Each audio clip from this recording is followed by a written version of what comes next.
सामूहिक विवाह हुआ संपन्न, 68 लोग बंधे परिणय सूत्र में। श्री कान्य कुब्जू वैश्य समाज कमेटी बाराबंकी द्वारा 11 जून से सामूहिक विवाह समारोह का कार्यक्रम चल रहा था। यह सामूहिक विवाह समारोह सफदरगंज के समीप पारिजात विद्यापीठ में कराया गया। कार्यक्रम में कई हजारों की संख्या में जनपद व दूसरे जनपदों से लोग पहुंचे थे। यह सामूहिक विवाह समारोह श्री कान्य कुब्जू वैश्य समाज कमेटी बाराबंकी द्वारा काफ़ी वर्षों से कराया जाता चला आ रहा है। 13 जून को कार्यक्रम का समापन हुआ, जिसमें 34 जोड़ों का विवाह कराया गया। इस कार्यक्रम में आशीर्वाद देने पहुंची जिला पंचायत अध्यक्ष राजरानी रावत, मंत्री सतीश चंद्र शर्मा, हैदरगढ़ विधायक दिनेश रावत व नेता विधायक शहर व दूर दराज से आए हुए गणमान्य व्यक्ति उपस्थित हुए। यह सामूहिक विवाह समारोह रामानंद गुप्ता की अध्यक्षता में कराया गया।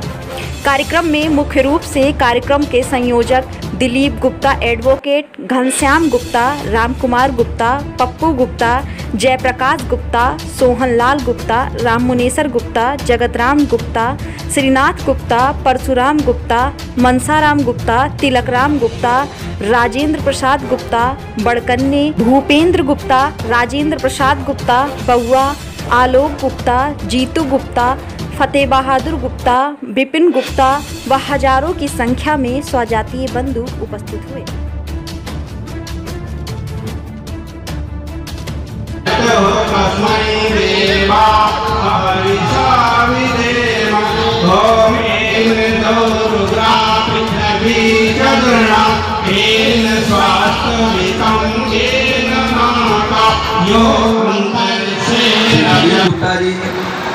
श्री घनश्याम गुप्ता जी, इस कार्यक्रम के अध्यक्ष श्री रामानंद गुप्ता जी, महामंत्री श्री जयप्रकाश गुप्ता जी, वरिष्ठ उपाध्यक्ष श्री अनिल कुमार गुप्ता जी, उपाध्यक्ष श्री सुरेंद्र प्रसाद गुप्ता जी, मंत्री राममुनेसर गुप्ता जी, राजेंद्र प्रसाद गुप्ता जी, उपमंत्री श्री जगत प्रसाद गुप्ता जी, लेखा परीक्षक श्री संजय गुप्ता जी, कोषाध्यक्ष श्री सोहनलाल गुप्ता जी, नगर उपाध्यक्ष श्री श्रीनाथ गुप्ता जी और समिति से जुड़े हुए सभी सामाजिक पदाधिकारीगण, वर वधू पक्ष से उपस्थित आशीर्वाद देने के लिए बड़ी संख्या में उपस्थित माताएं, बहनें, बड़े बुजुर्ग, नौजवान दोस्त और सभी वर वधुओं का हृदय से आज के इस कार्यक्रम में स्वागत, वंदन, अभिनंदन करता हूँ।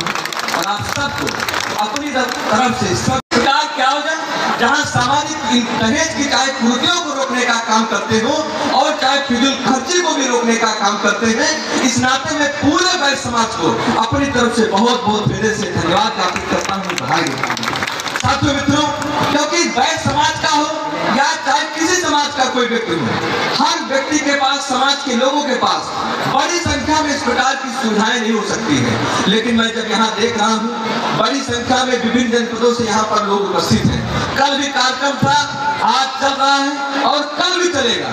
ये अपने आप में बड़ी बात है। जो यहाँ का आयोजक मंडल, इस नाते बहुत बधाई का पात्र है मैं भाई दिलीप जी को, इस नाते पूरी उनकी कमेटी को बहुत अभिनंदन देता हूँ, उनको बहुत बहुत अभिवादन करता हूँ, क्योंकि अपने आप में जिले में जो आपने कार्यक्रम को आगे बढ़ाने का काम किया है, अपने आप में एक ऐतिहासिक कार्यक्रम है। प्रदेश के मुखिया पूज्य योगी जी के नेतृत्व में सामूहिक विवाह का जो उन्होंने अभियान चालू किया था, लगभग 5.5 लाख से ज्यादा सामूहिक विवाह के कार्यक्रम आज प्रदेश सरकार द्वारा 2017 और 22 के बीच में संपन्न कराए गए थे। उन सभी सामूहिक विवाह में सरकार 51,000 रुपए की मदद करने का काम कर रही है। और इसके साथ साथ अभी 2022 में आज की सरकार ने निर्णय लिया था कि गरीब बेटियों की शादी के लिए अब हम सामूहिक विवाह में 1 लाख रुपए मुहैया कराने का काम आपकी सरकार करेगी। साथियों, क्योंकि सरकार को मालूम है जिस प्रकार से तमाम माताओं को, बहनों को अपनी बेटियों की शादी की चिंता बनी रहती है, क्योंकि उनके मन में ये बात कहीं न कहीं एक लगातार रहता है कि हम अपनी बिटिया की शादी एक बेहतर ढंग से कर पाए। आज उत्तर प्रदेश की पूज्य योगी जी की सरकार सामूहिक विवाह को बढ़ावा देने का काम कर रही है, उसको आगे बढ़ाने का काम कर रही है।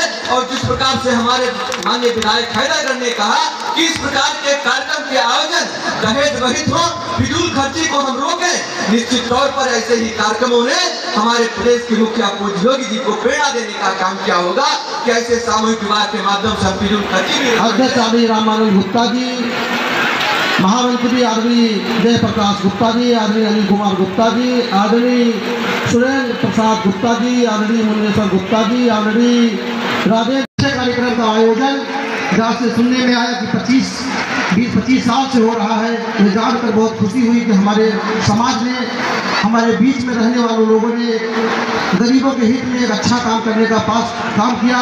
वैसे समाज सहित में सभी यहाँ पर बैठे सभी समाज के लोगों से मैं ये अनुरोध करता हूँ कि ऐसे कार्यक्रमों में बढ़ चढ़ कर हिस्सा लें। और हम लोग भारतीय जनता पार्टी की सरकार में हमारे मंत्री जी हैं और हम विधायक के रूप में ऐसे कार्यक्रमों में हमेशा आप लोगों के सहयोग संवर्धन के लिए आते रहेंगे, ये आपको आशा और विश्वास दिलाते हैं। और आज उत्तर प्रदेश की सरकार, जैसे आपने बताया कि 20-25 साल से ऐसे कार्यक्रम हमारे समाज में चल रहे हैं, आज उसी की क्रम को बढ़ाते हुए आदरणीय उत्तर प्रदेश की योगी आदित्यनाथ की सरकार ने सामूहिक विवाह कराने का जो काम पूरे प्रदेश में कर रही है, मैं समझता हूँ कि आप जैसे बुद्धिजीवी लोगों से प्रेरणा लेकर हमारी सरकार।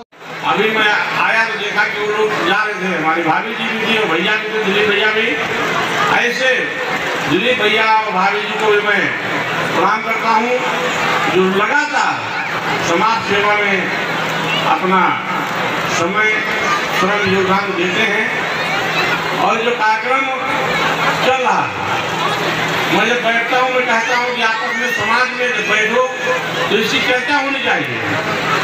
हमारी बेटियां जो हैं सुरक्षित अगर हैं, पढ़ लिख करके आगे बढ़ेंगी।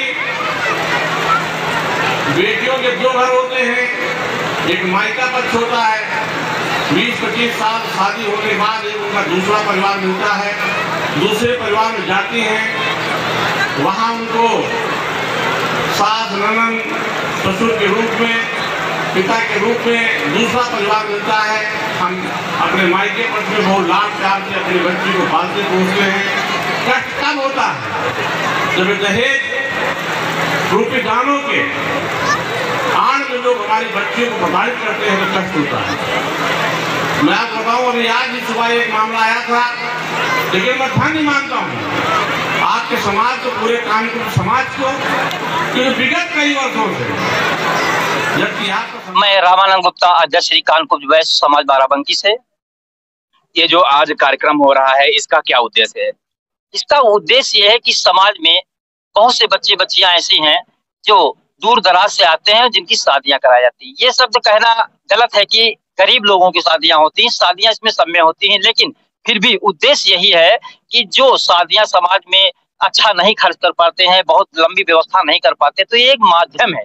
सामूहिक विवाह समारोह एक माध्यम है कि इसके तहत और कई हजारों की संख्या में लोग एकत्र होते हैं, दूसरे जिले से लोग आते हैं और इसमें परिचय सम्मेलन होता है। और ऐसे हम आप जब बच्चों को ढूंढते हैं शादी के लिए तो भटकना पड़ता है कि कहाँ जाएं कैसे। तो यहाँ पर बहुत सारे स्वजाति बंधु एक साथ आते हैं और परिचय होता है और शादियां ढूंढने में आराम रहती है। ये कितने समय से आप करवा रहे हैं? लगभग ये लगभग 30 वर्षों से अनवरत चला रहा है। ये श्री कानपुर वैश्य समाज कमेटी की बाराबंकी के नाम कमेटी है और ये 30 साल से चल रहा है। और ये 30 साल से अनवरत अब तक लगभग 12 से अधिक सामूहिक विवाह समारोह कराए जा चुके हैं और हर वर्ष होली मिलन समारोह कराया जाता है।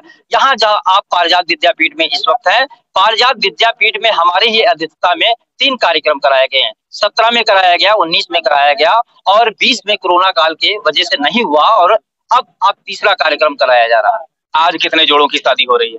आज अभी रजिस्ट्रेशन हो रहे हैं और शाम तक और भी बढ़ेंगे, लेकिन कमेटी की ओर से लक्ष्य है कि 51 शादियों का लक्ष्य है कि हम 51 शादियां कराएंगे। तो जो शादियां आप कराते हैं, दहेज रहित कराते हैं, तो उनको कुछ अपनी तरफ से देते भी हैं? देखिए, शब्द दहेज रहित है क्योंकि दहेज दानों रूपी दहेज को समाप्त करने के लिए ये संगठन चल रहा है। तो शब्द है दहेज रहित, इसमें दहेज किसी प्रकार का नहीं दिया जाता है, लेकिन कमेटी के और लोगों के सहयोग से जो भी घरेलू बर्तन है, बैना है, मीठा है, साड़ी है और हार है और 4 बिछिया है, यानी मंडप के जो भी जरूरतें हैं, एक सिंदूरा से लेकर के साड़ी, कंगना, मौरी, यानी जो भी व्यवस्था होती टोटल कमेटी की ओर से दी जाती है। और जो लोग सहयोग करना चाहते हैं दान स्वरूप, वो सहयोग करते हैं। आप क्या संदेश देना चाहते हैं अपने समाज को? हम यही संदेश देना चाहते हैं कि जिस प्रकार सभी का प्यार मिल रहा है, कमेटी के पदाधिकारियों और स्वजातीय बंधुओं का प्यार मिल रहा है, स्नेह मिल रहा है, उस प्रकार अगर ये हौसला हम लोगों को कमेटी के पदाधिकारियों को मिलता रहेगा तो ये कमेटी आगे बढ़ती रहेगी और ये अच्छे कार्य कराती रहेगी। हम लोग सामूहिक विवाह इसलिए कराते हैं कि सपोज कीजिए 100 शादियां हुई, 100 मीन्स 200, यानी 100 तो लड़की पक्ष और 100 लड़के पक्ष, यानी 200 लोगों के घर बसे। आजकल नॉर्मली अगर जो है व्यक्ति घर से मात्र विदाई करता है, शादी नहीं, शादी मतलब खर्चे टेंट लाइट वाली नहीं, अगर नॉर्मल वो विदाई करता है 10 लोगों को बुला के, तब लगभग 1 लाख व्यक्ति का लग जाएगा। तो कम से कम 2 लाख रुपया पर जोड़ा कम से कम केवल घर से विदाई करने में खर्चा होता है। तो इस प्रकार अगर हम 50 शादियां करा लेते हैं तो करोड़ों का बचत हम अपने समाज की कराते हैं। यानी उससे क्या होता है, जो अपना पर्सनल एक व्यक्ति का नहीं लेकिन समाज के जिस व्यक्ति का लाखों बचा लाइट टेंट में चला जाता है, तो वो अगर वो निर्धन है, साधारण व्यक्ति है, उसी बचे हुए पैसे से वो व्यवसाय कर लेता है, अपना मकान की स्थिति सही कर लेता है, अपने दुकान की कंडीशन सुधार लेता है, कमाने खाने लगता है। तो इससे समाज का बहुत बड़ा लाभ है।